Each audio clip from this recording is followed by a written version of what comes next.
Greetings and salutations. The video that you're about to watch is me being as transparent as I can. When it comes to mental health awareness, it is really important to address these things now. Too often, it's been normalized to not talk about what you're dealing with or what you're going through. I'm here to tell you that it stops now. It's time that we break that generational curse and address it head on. Mental health is real. It is real. And it's here. Let's work through it together. And in doing so, let me say this to you. I want you to know that you are amazing. You are strong. And you are courageous. Most importantly, you are loved. Yes, you are loved. So check out this video and please watch it all the way through. Thank you. Hey, Life in Poetry, family, friends, and visitors. I'm Marcus T. And today I want to do something different. Today I want to touch on a very important topic. Mental health awareness. Now, last year, for the month of May, I dedicated every video I did to mental health awareness.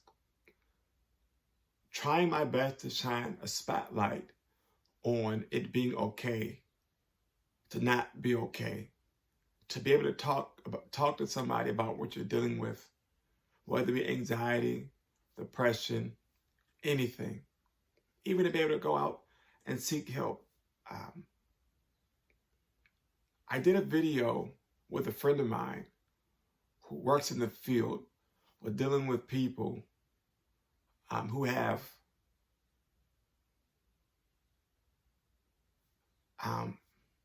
this is a hard one to do here, guys. Bear with me though. But she works in the field with those who are dealing with, have dealt with, or showing signs of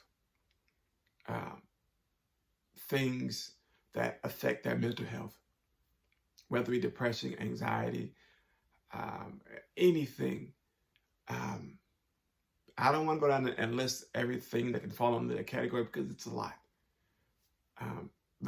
This year, rather, I didn't want to do videos dedicated to mental health awareness. I wanted to do something that was really personal to me. And that's a single video talking about mental health awareness and self-care. Now, and I know that these days are hard. We are in a trying time with dealing with the pandemic that we've been dealing with for so long. And those things bring up, it brings about so much. We've been in this tailspin trying to figure out what the new normal was, or if we'd be able to go back and see our families and just touch on each other and love on each other, just embrace each other in person, that isn't that doesn't require PPEs or 6 feet of social distancing. All these things have been happening, and this has become the new normal. Face masks, social distancing, 6 feet apart, frequently testing for COVID, and now the vaccine for COVID-19.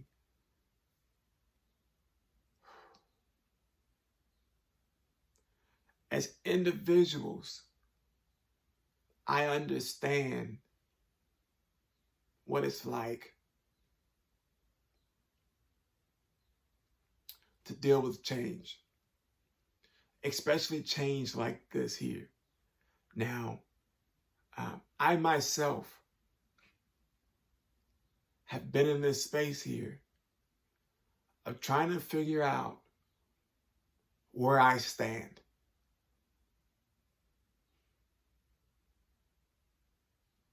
COVID-19 has affected myself and my family, just as I know it's done yours. But I want to do something personal here, and I'm going to be really transparent in this video today. Life impart your family, friends, and visitors. In the midst of COVID, I learned something about myself. Something that I'm sure has been there for some time, but I didn't know the signs. Until I sat down with somebody, a professional, and had a great conversation with them about it, which was enlightening, and it caused me to be extremely transparent about all the things I'm dealing with in my life, pre-COVID and post-COVID.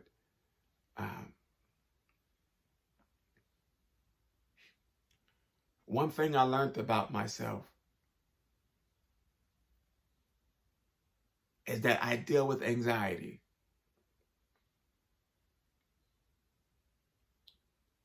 Some time ago, I had a situation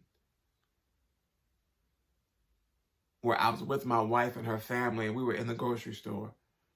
And now, during this time, I've only been to maybe my cousin's house, my best friend. We go to her house, or I'm here, or to my wife's mom's house, and that's just where I go. I don't try to do too much in between.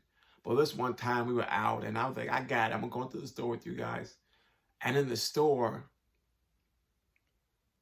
I looked around, and I saw people, right? Typically, you see people in the grocery store, but it doesn't faze you. But because of the hypervigilance we have to stay safe in this time, I started to second guess every decision I made by going into that store. But I was in there. Now, while we were in the store, we had to go down the aisle in the store. The aisle was a bit crowded. It was really, really close. It was really close space. And I had to stop. And as I stopped, an individual approached me from behind and was extremely close to me. But I couldn't move. Not only because the aisle was crowded, but because my legs were frozen.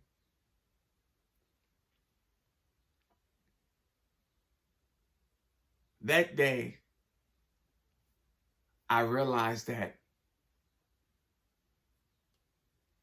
my anxiety was real. I realized that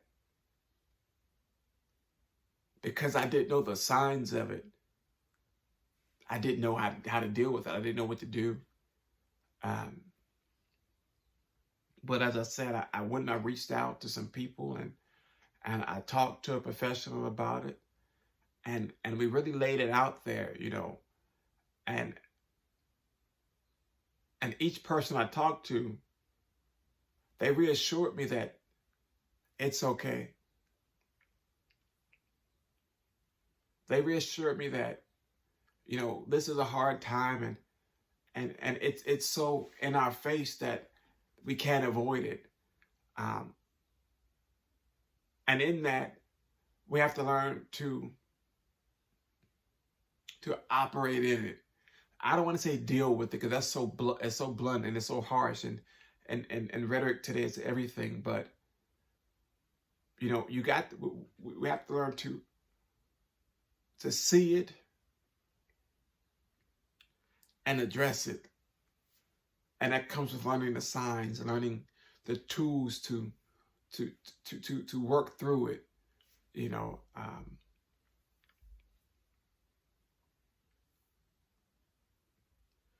But it doesn't stop there with me with anxiety.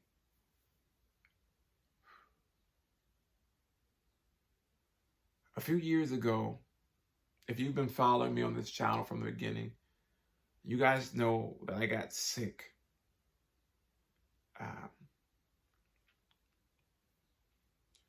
And I was diagnosed with a disease. And in the moment, medically speaking, the doctors told me it wasn't curable. it was only a treatment for it, but outside of that, you know, I had to cope with it. I had to deal with it. I had to face it head on.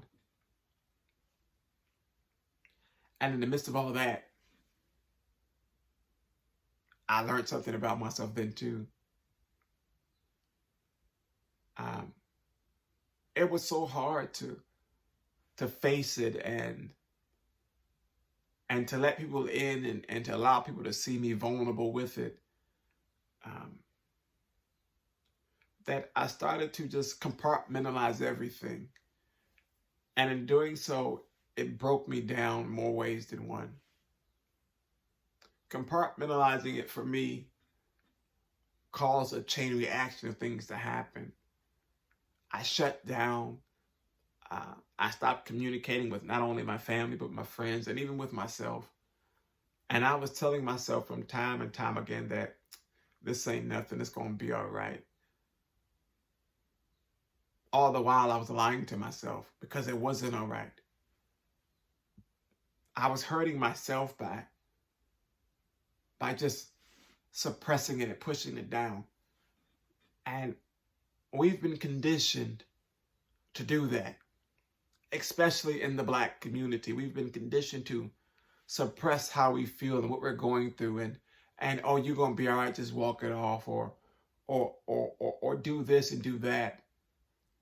But in between this and that comes all those other things that are attaching itself to you. And one of the things that attached itself, the main thing that attached itself to me, was depression.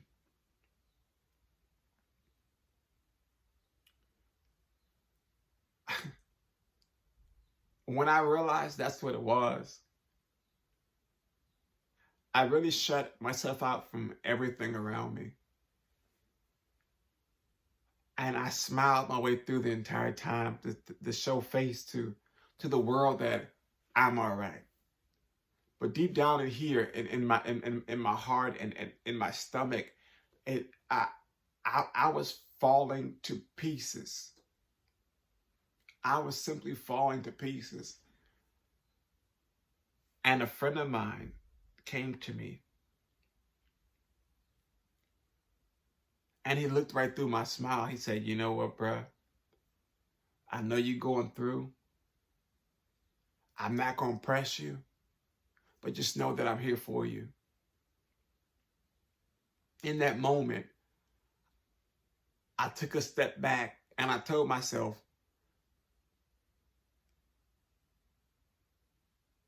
that he could never fathom or even come close to understanding what I'm dealing with. So how could he be there for me? Not realizing that as a friend, he just wanted me to know that whatever I needed, if I needed to talk, he was there to listen, not to judge or critique or to criticize or to put down. But he solely was prepared to listen. And in that moment, that's what I needed. I needed a person to listen. Not to look at me different, not to look at me and say, oh my God, you know, I feel so sorry for you, because he didn't do those things. He said to me, simply, I hear you. Not I understand or I feel what you're dealing with, because he couldn't feel it because he wasn't dealing with it. And truly he couldn't understand it because hell, I didn't even understand it at the time. You know, he wasn't in it, so how could he feel or understand it? But instead he understood that what I needed was somebody to listen, and he did just that for me. He listened to me. And all these things are happening around us today. You know, we have people around us in our family, our friends, and even ourselves from time to time. I know I'm not just speaking for myself here. I'm speaking for a plethora of people. We look at situations and we push things down so much. We internalize and compartmentalize so many things that when it comes out in chaos. It comes out in fuel. And in turn, we're hurting. We're breaking apart piece by piece every day. And all that, I'm learning this about myself. I'm learning that it's okay to not always have it together. I'm learning that it's okay to not always have an answer for what's happening. I'm learning to understand that it's all right to feel and to express what I'm feeling and what I'm dealing with. And now I'm gonna say this here. This may have been some time for me to go through these things here. It's been years that I've been dealing with all these things here. However, what I know is that I'm not fully there yet. It's a process, but I'm taking the steps to get there. I may not be there 100%, but I'm working on it. I'm getting there. I'm seeking the help, and I'm addressing what needs to be addressed, and I'm learning the signs of it, and I'm learning to catch them before they get too deep, like the depression did, like the anxiety did, like the fear of it all did. You know, I'm learning to break those things down so that I can find that root and take care of it right then and there. And in doing those, I've learned, I've come across some great professionals, some great counselors, some spiritual advisors, especially my pastor and his wife, who are great spiritual advisors, great leaders, who I need to talk to from time to time. And they listen. They give me good counsel. My counselors I've dealt with and are dealing with, they give me good counsel. And they're able to give me the tools to get to those spaces and those places in which I need to get to. You know, but life in poetry, family, friends, and visitors, I say that to say this here. If you're dealing with anything that's affecting your mental health, your mental capacity, don't be afraid to reach out. Don't be afraid to ask for help. It's okay to ask for help from time to time. It's okay truly not to be okay. There are people out there who are willing to help, who are not there to judge, who are not there to criticize or critique, but just there to listen and to supply you the tools to apply to those situations so that you can work through them, so that you can see them, so that you can conquer them or overcome them. Now, I know those words are big and you're like, oh my God, how can you conquer this here? It takes time. It takes time to conquer. Conquer doesn't mean that killing it is gone, goodbye. Conquer means it's okay, now I see it's there, right? Now, how am I going to deal with this here? How am I going to operate in this? How am I going to operate through this? How am I going to get to the space to get me out of this state of depression? How am I going to deal with this anxiety to say, you know what? This cannot overcome me today. Just take that breath and just say, breathe in and breathe out and just say, you know what? I got this today. You can't have me today. I'm not going to let you in today. I'm not going to let you win today. Sometimes it takes that conversation with self. And it's okay. It's okay. It's Life in Poetry, family, friends, visitors, guests.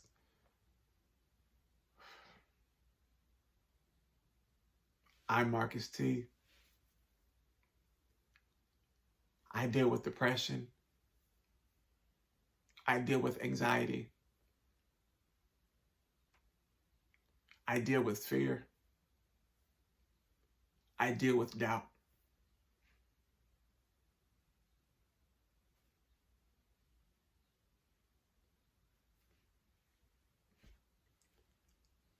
And know this, you